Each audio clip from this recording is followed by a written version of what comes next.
معین الملت والدین، عطائے رسول، ہند الولی، غریب نواز، خواجہ معین الدین چشتی، حضرت خواجہ اجمیر، شاہ اجمیر، والی ہندوستان۔ آخری عمر میں نا سارا دن روتے گزر جاتا، ساری رات روتے گزر جاتے، ذرا سی کوئی بات کرتا تو رو پڑتے، آنکھیں آنسوؤں سے بھری رہتی۔ اور کئی دفعہ اپنے بھی پریشان ہو جاتے ہیں نا کہ یار تو ایک بات کی جان ہی نہیں چھوڑ رہا۔ تو خواجہ قطب الدین صاحب بختیار کاکی سے لوگوں نے شدت سے بات کریں، اتنا بھی تو نہیں نہ رونا چاہیے، ہر وقت اس کے آنسو کی کریے، عاشق دا کامی رونا تونا، تبھی نہ روئے نہیں منظوری۔ ہر وقت رونے کا کیا مطلب ہے؟ تو خواجہ قطب صاحب کہتے ہیں میں قریب گیا تو میں نے پیر دبائے، میں نے کہا سونیا لوگ تو کچھ بھی نہیں کرتے، تو نے تو کمال کر دی، 90 لاکھ آدمی مسلمان کر دیا، دنیا کچھ نہیں کرتی، تو نے 50 سال ساری رات مصلے پہ بیٹھ کے رب راضی کیا، تو شہزادہ تھا، حضور کی اولاد تھا، لیکن معین الدین تیرا ایک پلاٹ بھی نہیں، تو نے طالب علم پالے، انہیں غریبوں کو دیا، تو نے نوازا، کوئی شے نہیں تیرے پاس، ہر چیز تو نے، ساری رات روتے ہو، سارا دن روتے ہو۔ خواجہ قطب الدین صاحب کہتے ہیں میں نے جب عرض کیا تو خواجہ صاحب مجھے گلے لگا لی، چیخ مار کے روئے، کہنے لگے قطب الدین پتر داڑھی سفید ہو گئی، جانے کا وقت آ گیا، جو تو نے نیکیاں گنوائی ہیں وہ ہیں صحیح میرے پاس، پر یار کی بارگاہ میں پیش کرنے کے قابل ایک بھی نہیں، تو بارگاہ تو دیکھ کتنی بڑی ہے، رسول کریم کی بارگاہ میں پیش کرنے کے قابل ان میں سے ایک بھی نہیں، تو آستانہ دیکھ کتنا بڑا ہے، کیا پیش کروں گا، کیا عرض کروں گا حضور کی بارگاہ میں، کس طرح؟ وہ یار جو بڑے تھے وہ تو ڈرے ہوئے تھے، سہمے ہوئے تھے، وہ تو بڑی بڑی آزمائش میں تھے، لیکن میرا اور آپ کا رٹا 2 نمازیں پڑھ کے 6 نمازوں کا دعویٰ کرنا اور لمبی چوڑی کہانیاں بنانا اور اپنے منہ سے اپنی تعریفیں کرنا، اس سے تھوڑا باہر آئیں۔ رزق بھی میرا اللہ ہی دیتا ہے، علم بھی اللہ دیتا ہے، رزق بھی۔ حضرت سیدنا امام اعظم ابو حنیفہ رحمۃ اللہ تعالیٰ علیہ کے ساتھ ایک شخص کہتا میں نے نماز پڑھی، تو عشاء کی نماز تھی، یہ جو لوگ بڑے ہوتے ہیں نا، جن کے پیار کرنے والے بڑے ہوتے ہیں، ان کے گرد خوف بھی بڑا ہی ہوتا ہے، انہیں بڑا ڈر لگتا ہے، بڑی بعض اوقات آزمائش ہوتی ہے۔ عشاء کی نماز کہتے پڑھی تو امام صاحب نے نا عشاء کی نماز میں تلاوت کی آیتیں فَمَن يَعْمَلْ مِثْقَالَ ذَرَّةٍ خَيْرًا يَرَهُ وَمَن يَعْمَلْ مِثْقَالَ ذَرَّةٍ شَرًّا يَرَهُ، فرمایا جو ذرہ برابر خیر کرے گا وہ بھی قیامت میں دیکھے گا، اور جو ذرہ برابر شر کرے گا وہ بھی قیامت میں اس شر کو دیکھے گا، اس کے سامنے آئے گا۔ تو وہ شخص کہتا ہے کہ سارے لوگ نماز پڑھ کے چلے گئے، تو امام صاحب رحمۃ اللہ علیہ نے اپنی داڑھی پکڑی، رو رہے، کہتے ہیں وہ ذرہ برابر نیکی کا بدلہ دینے والے، وہ ذرہ برابر شر پہ سزا دینے والے، میری سفید داڑھی کو دیکھ مالک، میرے ذرے ذرے سامنے نہ لانا، لوگ تو میری بڑی قدر کرتے ہیں دنیا، میں تو بڑا پہچانا جاتا ہوں، لوگ تو میری راہوں میں پھول لیے کھڑے ہوتے ہیں، مجھے بڑا نوازتے ہیں، قیامت میں رسوا نہ کر دینا، میرے لیے مشکل ہو جائے گی۔ وہ کہتے ہیں میں نے امام صاحب کا درد دیکھا، مجھے کوئی کام تھا تو میں چلا گیا، میں نے کہا کہ وہ اس وقت اللہ کے حضور حاضر ہیں تو میں دوبارہ آؤں گا۔ کہتے ہیں میں تہجد کا وقت آیا تو امام صاحب وہیں بیٹھے تھے، اور ان کی داڑھی آنسوؤں سے بھری ہوئی تھی، اور زور سے داڑھی پکڑی ہوئی، کہنے لگے مالک رسوا نہ کر دے، قیامت میں رسوا نہ کر دے۔ یار جو ہدایت یافتہ لوگ تھے وہ تو ڈرے ہوئے تھے، وہ تو سہمے ہوئے تھے، وہ تو کہتے تھے یہ اس کا فضل نہیں، اس نے بلا لیا، یہ اس کا کرم نہیں۔ حضرت بایزید بسطامی کسی کافر کو دیکھتے تو رو پڑتے، کہتے مالک تو کتنا قریب ہے، یہ بے ایمان رہ گیا، تو نے اپنے فضل سے مجھے اپنے نبی کا غلام بنا لیا، وہ رو پڑتے۔ یہاں تو لوگوں کا دعویٰ ہی بڑا ہے، نمازی اللہ خیر فرمائے وہ تو دوسروں کو گھورتا ہے، وہ کہتا ہے جنت کا میں مالک ہوں، کنجیاں میرے پاس ہیں، میں کسی اور کو گھسنے نہیں دوں گا، اور اگر 2-3 حج کر لے تو پھر تو وہ کہتا ہے کہ اب میرے سے پوچھ کے لوگ جنت میں جائیں گے معاذ اللہ، اور اگر وہ 2 4 5 7 دفعہ کوئی نفل پڑھ لے تو پھر وہ کہتا چھوڑیں جی سارے لوگ بے عمل ہیں، میں اکیلا نیک ہوں، نہ ایسا کریں۔ اپنی توجہ اپنے رب پہ رکھیں۔ جب یہ نظریہ بن گیا، جب یہ ذہن بن گیا کہ پیدا اللہ نے کیا ہے، دینا اللہ نے ہے، عطا کرنے والا اللہ ہے، نوازنے والا اللہ، تو پھر ساری توجہ دنیا داروں کی طرف رکھنا، میں اللہ والوں کی طرف توجہ رکھنے کا قائل ہوں، لیکن وہ بھی کوئی آستانہ ہے کہ جہاں حق مرشد کا نعرہ تو بڑا لگے پر رب کا نام ہی نہ سننے کو ملے۔ یہ بھی کوئی بات ہوئی کہ جہاں یہ تو نعرہ زور سے لگے کہ جیوے جیوے مرشد جیوے، لیکن استغفار کا درس ہی نہ ملے۔ ہر وقت یہ بتایا جائے کہ یہاں آ گئے تو بچ گئے، کیسے بچیں گے؟ میرے رسول پاک علیہ السلام کا دروازہ سب سے بڑا دروازہ ہے، لیکن میرے دوستو یاد رکھنا، نبی پاک علیہ السلام نے بھی لوگوں کو جب رستہ دکھایا ہے تو رب کریم کا رستہ دکھایا ہے۔ میرے رسول کریم سید عالم صلی اللہ تعالیٰ علیہ وسلم نے لوگوں کی اللہ کی جانب توجہ کرا۔ یہ بات کو اچھے طریقے سے سمجھیے گا، علم اللہ تبارک و تعالیٰ عطا کرتا ہے تو اسے اللہ کی عطا ہی سمجھنا چاہیے۔ کچھ لوگوں کے پاس علم ہوتا ہے پر علم نافع نہیں ہوتا، وہ ٹامک ٹوئیاں مارتے رہتے ہیں ساری زندگی۔ علم کو اللہ کی عطا سمجھیں، اپنی عقل پر اپنے شعور پر زیادہ بھروسہ نہ سمجھیں، نظر اللہ پہ رکھیں۔ حضرت مولا علی شیر خدا کرم اللہ تعالی وجہ الکریم سے کسی نے پوچھا تھا بڑا عالم کون ہوتا ہے؟ ہمارے ہاں تو اب وہ والے عالم پائے جاتے ہیں نا، اللہ ماشاءاللہ، جو ممبر پہ بیٹھتے ہیں تو دعوے ہی دعوے، اس طرح کے عالم ہمارے ہاں پائے جاتے ہیں، وہ ہر بات میں دعویٰ کرتا ہے۔ یہ مزاج علماء کا نہیں۔ حضرت علی المرتضیٰ سے کسی نے پوچھا بڑا عالم کون ہوتا ہے؟ فرمایا بڑا عالم وہ ہوتا ہے کہ جسے مسئلے کا پتہ نہ ہو تو وہ کہہ دے مجھے نہیں پتہ، میں پتہ کر کے بتاؤں گا، غلط بات بیان نہ کرے۔ امام مالک سے کسی نے کوئی مسئلہ پوچھا تو آپ فرمانے لگے مجھے اس سوال کا جواب نہیں آتا۔ وہ کہنے لگا آپ اتنے بڑے امام ہیں تو اس سوال کا جواب نہیں آتا؟ آپ فرمانے لگے اگر مجھے ہر سوال کا جواب آتا پھر تو میں خدا ہوتا، مجھے تو اتنا آتا ہے جتنا میرے رب نے مجھے عطا کر دیا ہے۔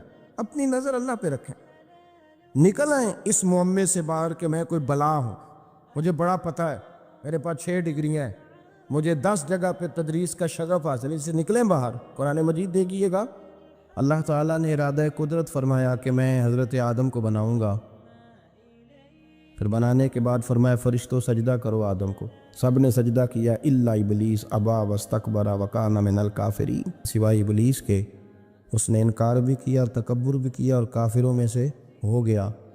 تو یہ جب اللہ تعالیٰ نے سجدہ کرایا تو کیسے کرایا؟ اللہ تبارک و تعالیٰ نے نا حضرت آدم کو علم سکھایا خود، وعلم آدم الاسماء کلہا، خود اللہ فرما کہ میں نے جناب آدم علیہ السلام کو تمام اشیاء کے نام سکھائے۔ تو وہ چیزیں پھر میں نے نا، اللہ فرماتے میں نے فرشتوں پہ پیش کی، میں نے کہا کہ بتاؤ ان کے نام کیا ہے، تو فرشتوں نے جو جواب دیا وہ سمجھنے والا ہے۔ اللہ نے چونکہ خود علم سکھایا تھا حضرت آدم کو، لیکن فرشتوں کو نہیں سکھایا تھا، تو اللہ کریم نے فرمایا فرشتوں اب یہ بتاؤ ان چیزوں کے نام کیا ہیں؟ تو فرشتے کیا کہتے ہیں؟ فرشتے عرض کرتے ہیں قالوا سبحانک لا علم لنا۔ آپ کبھی یقین کریں اس چیز کی لذت لیں تو مزہ آ جائے، کہا قالوا سبحانک، کہنے لگے تو پاک ہے۔ آدم علیہ السلام کو نام سکھا لیے، پھر فرشتوں کے سامنے وہ چیزیں پیش کر کے کہا ان چیزوں کے نام بتاؤ، تو فرشتے کیا کہتے ہیں؟ کہتے ہیں قالوا سبحانک، تو پاک ہے، لا علم لنا، ہمارے پاس کوئی علم نہیں، الا ما علمتنا، ہمیں تو اتنا پتہ جتنا تو نے ہمیں سکھا دیا۔ اور یہ کیوں تو نے ہمیں جتنا سکھایا اتنا پتہ ہے؟ فرشتے یہ نہیں کہتے یا اللہ تو زیادہ سکھا، آدم کو دیا تو ہمیں بھی دے، یہ نہیں فرمایا، فرمایا انک انت العلیم الحکیم، اے اللہ تو علم والا بھی ہے اور حکمت والا بھی ہے، تجھے پتہ ہے کس کو کتنا دینا ہے، جتنا تو نے مناسب سمجھا جناب آدم کو دیا، اور جتنا تو نے بہتر سمجھا وہ تو نے ہمیں عطا فرمایا۔ میرے عزیز، علم اگر آپ کے پاس ہے تو اس کو اللہ کی عطا سمجھی۔ ہمارے ہاں بہت سارے لوگ بن کے بیٹھ جاتے ہیں، میں اکثر کہتا ہوں کہ پھر وہ دعوے کرتے ہیں میرے علاقے والے جاہل ہیں، میرے شہر والے جاہل ہیں، میرے خاندان والے پڑھے نہیں۔ یہ آپ کا دعویٰ ہے، یہ آپ کو خراب کر دے گا۔ ہم نے بہت سارے ایسے لوگ دیکھے جو بہت بڑے عالم تھے، لیکن اللہ جب لینے پہ آیا تو عقل ہی لے گیا، شعور ہی چلا گیا، حافظے ختم ہو گئے۔ آپ دیکھتے ہیں بڑھاپے میں کچھ لوگ ایسے ہوتے ہیں کہ جن کو یہ بھی یاد نہیں رہتا کہ میرا نام کیا ہے، میں کہاں ہوں، مجھے کدھر جانا ہے۔ اس وقت سے اللہ کی پناہ مانگیں اور اپنی نظر اپنے رب کریم کی جانب رکھیں۔ علم کے بعد ایک چیز آتی ہے جس کا نام ہے ہدایت، جس کا نام ہے تقوی، جس کا نام ہے پرہیزگاری، جس کا نام ہے عمل، عبادت، ریاضت۔ یہ بھی اسی وقت ہی نصیب ہوتی ہے جب میرا رب کریم نصیب فرما دیتا ہے۔ ہم نے نا نیکی کا اپنا اپنا سٹیٹس بنا لیا ہے، اپنا اپنا معیار بنا لیا ہے۔ کچھ لوگ کہتے ہیں کہ جناب مسجد میں سیمٹ کا توڑا دینے سے بہتر ہے کسی غریب کو آٹے کا تھیلا دے دو۔ اب اس نے اپنا مزاج بنا لیا نا نیکی کا، اس نے اپنا سٹیٹس بنا لیا۔ میرا یہ سوال ہے کہ نبی پاک صلی اللہ تعالیٰ علیہ وسلم جب مدینہ شریف آئے تھے تو حضور نے سب سے پہلے غریبوں میں آٹا تقسیم کیا تھا کہ سب سے پہلے مسجد بنائی تھی؟ کیا عجیب لوگوں کا رنگ ہے، اپنی مرضی کی ہدایت، اپنی مرضی کا تقوی، اپنی مرضی کا معیار۔ مسجد کوئی بڑا چھوٹا خطیب بھی میری طرح کا ہو نا تو وہ مسجد میں بیٹھ کے جب نبی پاک کی بات کرتا ہے تو کہتا ہے میرے رسول پاک غریبوں کا سہارا بن کے آئے۔ وہ غریبوں کی بات کرتا ہے، مسکینوں کی، لاچاروں کی، کمزوروں کی بات۔ تو مسجد ہی تو وہ ادارہ ہے جہاں سے غریبوں کی بات ہو رہی۔ تو اب لوگوں نے غریب کو اور مسجد کو لڑانا شروع کر دیا، اس کو لڑاؤ کہ مسجد میں پیسے دینے سے بہتر ہے آپ غریب کو آٹے کا تھیلا دے دیں۔ آپ یہ کیوں نہیں کہتے کہ مسجد میں بھی آپ تھوڑا دیں ایک سیمٹ کا اور ساتھ غریب کو بھی خدمت کریں؟ یہ کیوں نہیں تقویٰ؟ اپنی اپنی مرضی کا مزاج، اپنی اپنی۔ کچھ لوگ کہتے ہیں چھوڑو جی، ساری زندگی انسان نماز پڑھتا رہے اور پھر گالیاں بھی دیتا رہے، بندہ داڑھی بھی رکھ لے اور جھوٹ بولنا بھی نہ چھوڑے۔ تو یہ آپ نے اپنے پاس سے تقوی کا معیار بنایا۔ گالی دینے کا گناہ ہے اور داڑھی رکھنے کا ثواب ہے۔ تو اگر آپ داڑھی رکھے ہوئے ہیں اور آپ کوئی غلطی کر رہے ہیں تو اس سے آپ کی داڑھی کا ثواب ختم ہے۔ آپ کوئی غلطی کر رہے ہیں، داڑھی کا ثواب اس سے ختم ہے، وہ اپنی جگہ پہ قائم ہے چیز۔ اپنی مرضی کا کیوں تقوی کا معیار بناتے ہیں؟ تقوی کا مزاج اپنی مرضی کا نہ بناؤ۔ اللہ کی بارگاہ سے دعا مانگو کہ یا اللہ ہمیں ہدایت کا نور عطا فرما۔ انسان نہ سینے میں دل رکھتا ہے تو دل دھڑکتا ہے، تو کسی نہ کسی چاہت میں دھڑکتا ہے۔ وہ کسی نے کہا تھا کہ درد اگرچہ جان گزل ہے، کیا کرو دل ہے۔ غم عشق کا در نہ ہوتا تو غم روزگار ہوتا۔ چلو عشق کا غم نہ صحیح، روزی روٹی کا ہی صحیح، دل میں غم ضرور رہتا ہے۔ کوئی نہ کوئی طلب انسان کی طبیعت میں، دل میں چاہت ہمیشہ موجود رہتی ہے۔ کچھ لوگ اس بات کو مانتے ہیں، کچھ نہیں مانتے۔ کچھ لوگ شہرت سے پیار کرتے ہیں، ماننے کو تیار نہیں ہوتے۔ کہہ دیا جائے نا کہ میں وہاں بھی گیا تھا، لوگ آپ کا ذکر کر رہے تھے تو ان کا دل ٹھنڈا ہو جاتا ہے۔ کچھ لوگ تعریف سے محبت کرتے ہیں، اللہ معاف کرے جب تک کوئی دو چار لوگ خوش آمد نہ کریں ان کی طبیعت ٹھیک ہی نہیں رہتی ہے۔ کچھ لوگ اللہ ماشاءاللہ پیسوں سے پیار کرتے ہیں، پیسے نہ ہو تو بیمار بیمار سے لگتے ہیں، اور جیب بھری ہو تو صحت بھی ان کی۔ ہم مختلف چاہتوں، مختلف محبتوں میں گرفتار ہوتے ہیں۔ بعض محبتیں بڑا نقصان کرتی ہیں، انسان کے باطن کو اجاڑ دیتی، اس کی روح کو میلا کچیلا کر دیتی، اس کے روحانی مسائل میں نہایت نقصان دہ ثابت ہوتی ہیں۔ نبی پاک صلی اللہ تعالیٰ علیہ وسلم کی حدیث، اس پر نبی پاک علیہ السلام نے فرمایا دنیا کی محبت یعنی ہرس کے ساتھ ہو، لالچ کے ساتھ ہو، جائز ناجائز کی پرواہ کے بغیر ہو، دنیا کی محبت، مال دنیا کی محبت، حضور فرماتے ہیں یہ ہر برائی کی جڑ ہے۔ جب کسی شخص کو پیار ہو جائے کہ میں نے پیسے ہی جمع کرنے ہیں، دولت اکٹھی کرنی ہے، مال ہی جمع کرنے ہیں، جب اس کا یہ ذہن بن جائے تو پھر وہ کسی چیز کی پرواہ نہیں کرتا۔ اسے حقوق ضائع ہوتے نظر آئیں تو ہوتے رہیں، یتیموں کا مال ہے کہ غریبوں کا مال ہے کہ زکوٰۃ کا مال ہے کہ خیرات کا مال ہے کہ کس چیز کا مال ہے، کسی شرعی پابندی کا لوگ خیال نہیں کرتے۔ غلبہ جو کر گئی دنیا کی محبت، یہ دنیا کی محبت جس طرح ہر بیماری کی جڑ ہے، نقصان کرتی ہے۔ ہمیں اپنے آپ سے پوچھنا چاہیے، سوال کرنا چاہیے کہ دل کیا چاہتا ہے دراصل۔ یہ سینے میں ہے، دھڑکتا ہے، تو بنیادی طور پر صبح سے شام تک اس کی طلب کیا ہے، اس کی چاہت کیا ہے، یہ ہمیں دیکھنا چاہیے نا۔ جس طرح دنیا کی محبت تباہی پیدا کرتی ہے نا، اسی طرح اگر محبت ہو جائے نا اللہ رسول سے، رب رسول سے ہو جائے پیار، تو بھوک بھی بڑا ہی مزہ دیتی ہے۔ اللہ رسول سے ہو جائے پیار تو ان کی طرف سے آنے والے سکھ جتنی لذت دیتے ہیں، دکھ بھی اتنا ہی مزہ دیتے ہیں۔ اور درویش کہتے ہیں دکھ قبول محمد بخشا، بس راضی رہن پیارے۔ پھر وہ تکلیفیں، وہ آزمائشیں، وہ پریشانیاں، وہ غربتیں، وہ وقتی طور پر لوگوں کے تانے، وہ تنقید، وہ طنز، وہ پھبتی، یہ ساری چیزیں مزیدار ہو جاتی محبت اللہ رسول سے ہو۔ ہم نے اپنی طبیعتوں میں چاہت کی، رب رسول کی محبت کی وہ خاص لذت نہیں پیدا کرتے جو ہونی چاہیے۔ محافل بھی ہوتی ہیں، روزے بھی آتے ہیں، حج بھی ہوتے ہیں، عمرے بھی ہوتے ہیں، لیکن حج عمرہ اللہ رسول کے لیے ہے کہ فوٹو کے لیے؟ محفل اللہ رسول کے لیے یا فرنٹ سیٹ کے لیے؟ رب رسول کی تعریف ہوگی یا 15-20 لوگوں کی لسٹ پہلے پڑھ کے سنائی جائے گی کہ فلانا بھی مہمان خصوصی ہے، فلانے کی زیر نگرانی ہے، فلانا بھی آیا ہے، فلانے بھی کہا تھا کہ ذرا بھائی، جب تک اس میں غلبہ، یہ ایک بڑی سادی سی بات ہے اور یہ اہم سبق ہے۔ دل سے پوچھ لیں پیار کسے کرتا ہے؟ اور کسی بندے کو دھوکہ دیا جا سکتا ہے، کسی کو اپنی باتوں سے متاثر کیا جا سکتا ہے، کسی آدمی کو دکھایا کچھ، بتایا کچھ جا سکتا ہے، کچھ چھپایا جا سکتا ہے۔ حضور علیہ الصلوۃ والسلام فرماتے ہیں رب نہ تمہارا چہرہ دیکھتا ہے، نہ تمہاری جیب دیکھتا ہے، مالک تو جب دیکھتا ہے تمہارا دل ہی دیکھتا ہے۔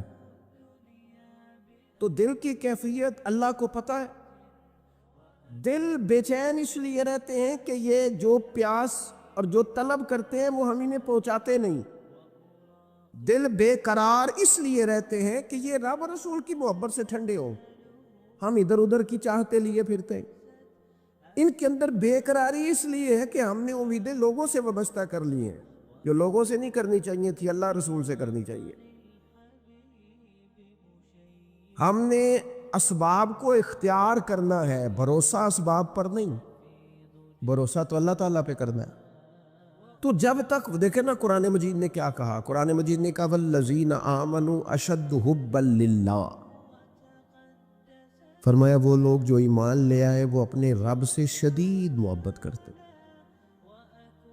اپنے رب سے پیار کرتے ہیں۔ ان کے سجدے بوجھ نہیں، ان کے سجدے تو لذت ہے۔ انہیں نماز کے لیے لانا نہیں پڑتا، جبر نہیں کرنا پڑتا، ان کے تو دل کھچے چلے آتے، ان کو تو پیار ہو گیا، رات ساری بیت گئی اور ایک سجدہ بھی مکمل نہ ہوا۔ وہ تو مال چونکہ اللہ نے دیا ہے تو راہ خدا میں خرچ کرتے وقت ان کی طبیعت کسی قسم کا تکلف نہیں محسوس کرتی، کوئی بوجھ نہیں محسوس کرتی، چونکہ وہ ہر چیز سے بڑھ کر اللہ رسول سے پیار کرتے ہیں، تو یہ چیزیں ان کے سامنے کبھی بھی رکاوٹ نہیں بنتی۔ اور دل میں سب سے زیادہ محبت اللہ کی، اور جہاں تک تعلق ہے میرے رسول پاک کا، اللہ کریم نے فرمایا النبی اولیٰ بالمؤمنین من انفسہم، فرمایا یہ جو نبی ہے نا، یہ تو مومنوں سے ان کی جانوں سے بھی زیادہ قریب ہے۔ تو ہر وقت دل کی دھڑکنوں میں، روح کی ٹھنڈک میں، قلب میں، دل میں، روح میں، ذہن میں جو چیز ہر وقت سمائی ہے نا مومنوں کے، وہ رسول پاک کی ذات ہے۔ اگر رات ساری بندہ یہی سوچتا رہے کہ سویرے یار کس طرح کام چلانا ہے، پیسے کیسے آئیں گے، جو میرے پاس 2 لاکھ ہے اسے 6 کیسے کرنا ہے، اور یہ 6 ہے یہ 12 کیسے ہو سکتا ہے، اور جناب یہ دنیا میری کیسے آگے بڑھ سکتی ہے، اور یہ جو پلاٹ پڑا ہے نا میرے گھر کے بالکل سامنے، کیسے کچھ چکر چلے کہ میرا ہو جائے، گاڑی ہے ذرا چھوٹے ٹائروں والی، بڑے ٹائروں والی کیسے آ سکتی ہے۔ اگر 24 گھنٹے منصوبہ بندی دنیا حاصل کرنے سے دین منع تھوڑا کرتا ہے۔ حضور نے تو فرمایا محنت کر کے کمائی کرنے والا اللہ کا دوست ہے، منع نہیں ہے، لیکن ہر وقت اسی گنتی میں رہنا، اسی کے شمار میں رہنا، الجھ جانا اور جو اصل چیز تھی اس کو چھوڑ جانا۔ ہم نا نیکی کرتے ہیں، مومن ہوتے ہیں، لیکن اس کی لذت نہیں پاتے۔ یعنی اگر نماز پڑھ کے بھی بندہ قرار نہ حاصل کرے، اگر وہ خیرات کر کے بھی اس کی ٹھنڈک نہ محسوس کرے، مسجد آ کے، محفل کرا کے، محفل میں بیٹھ کے، پھر بھی اس سے کوئی روحانیت نہ پا سکے، اس نے بیسیوں علماء سنے، اس نے درجنوں خطباء سنے، اس نے ساری زندگی گزار دی، لیکن اس کے دل کی کیفیت ہی نہ بدلی، وہ لذت خاص ہی اسے نصیب نہ ہو، تو پھر اسے سوچنا چاہیے نا کہ دل میں نا اللہ تعالیٰ نے نا ہر چیز دو دو بنائی ہے، ہونٹ دو، آنکھیں دو، کان دو، ہاتھ دو، پیر، دل اللہ نے ایک ہی بنایا۔ یہ نہیں ہو سکتا کہ چلو ایک طرف مجھے رکھ لو، ایک طرف کسی اور کو رکھ لو۔ دل ہی ایک بنایا ہے، وہ کہتا ہے بس دل ایک ہے تو رب رسول ہی رہیں گے۔ اس میں ادھر ادھر کی چاہتے نہ لے آنا، جب تک دل کے اندر پوری طور پر اللہ رسول کی، بخاری مسلم میں حدیث ہے، نبی پاک علیہ الصلوۃ والسلام نے فرمایا اگر تم چاہتے ہو نا تمہیں ایمان کی لذت نصیب ہو، آپ زیادہ غور کریں میری بات پر، ایک ہے کھانا، ایک ہے مزیدار کھانا، ایک ہے مومن ہونا اور ایک ہے مومن ہونے کا مزہ آنا، لذت نصیب ہونا کہ میں صاحب ایمان ہوں۔ فرمایا اگر تم چاہتے ہو کہ تمہیں ایمان کی لذت نصیب ہو، یہ حدیث آپ نے بھولنی نہیں، بخاری مسلم میں، اگر چاہتے ہو کہ ایمان کی لذت نصیب ہو تو تین کام کرو۔ یا رسول اللہ صلی اللہ تعالی علیہ وسلم کون کون سے؟ حضور فرمانے لگے پہلا کام یہ کرو کہ ہر چیز سے بڑھ کر اللہ رسول سے محبت کرو۔ لیکن یہ نیرا نعرہ نہیں لگانا، یہ غور کرنا ہے، پیسوں پر اچھی طرح غور کر کے سوچ لینا ہے کہ پیسے زیادہ پیارے ہیں کہ اللہ رسول، یہ غور کر لینا۔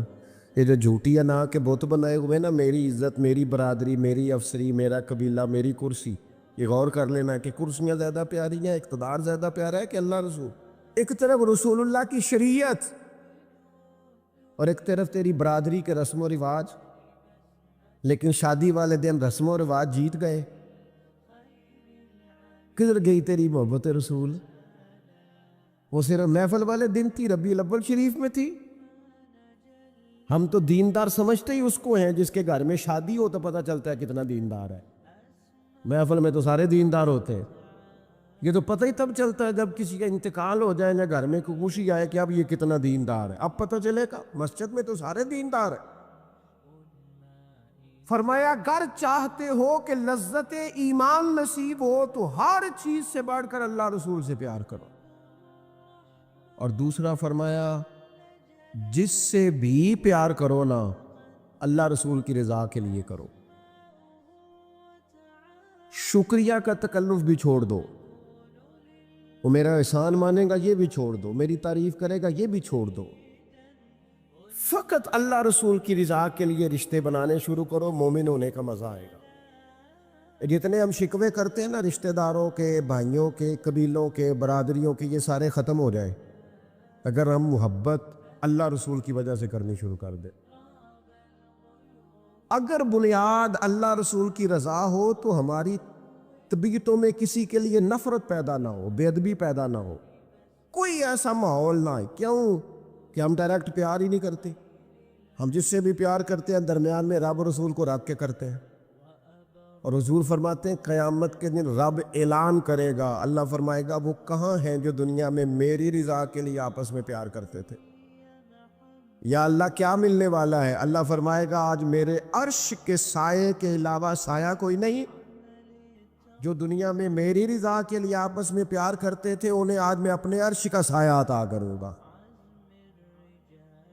تو اگر ایمان کی لذت چاہتے ہو، ایک تو ہر چیز سے بڑھ کے اللہ رسول سے پیار کریں، ایک جس سے بھی پیار کریں اللہ رسول کے لیے کریں، اور دوسرا فرمایا مومن ہونے کے بعد، کلمہ نصیب ہونے کے بعد، ایماندار ہونے کے بعد کفر کی طرف جانا اتنا ناپسند کرے، اتنا ناپسند کرے جتنا کوئی آگ میں جانا ناپسند کرتا ہے، اتنا ناپسند.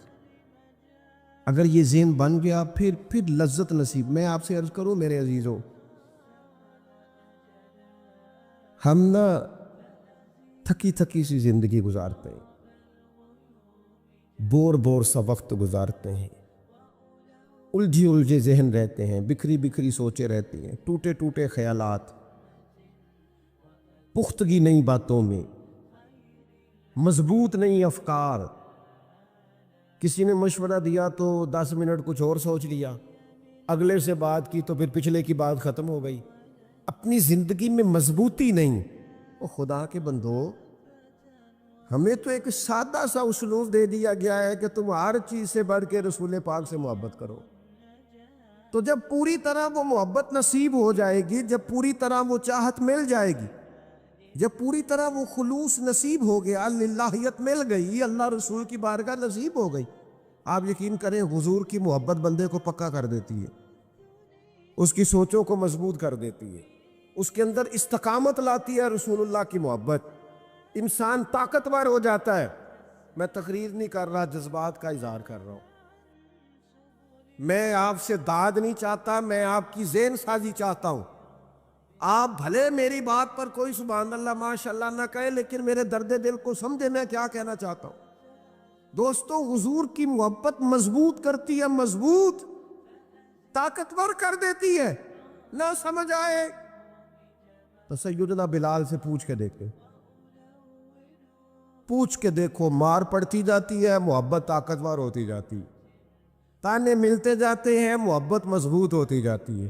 نہ سمجھ آئے تو سیدنا سلمان فارسی سے پوچھو. سالوں بیت گئے، ڈھونڈتے تلاش کرتے، آتے حضور کی بارگاہ میں حاضری دیتے، غلامی کرتے، کہاں سے چلے کہاں پہنچے. اگر نہ سمجھ آئے تو حضرت خبیب سے پوچھو، نہ سمجھ آئے تو بدر میں جا کے شہید ہونے والوں سے پوچھو یہ محبت کتنا طاقتور کرتی ہے. حضرت انس بن نضر سے پوچھو میدان احد میں کہ یہ محبت افکار کو زندہ کرتی ہے، روح کو تازہ کرتی ہے. بندہ نا زیادہ باتوں سے ویسے ہی بچ جاتا ہے. ایک شے ہی صرف یاد کرنی پڑتی ہے، ایک شے ہی، علم و بس کریو یار اے ہوئی حرف تینوں درکار.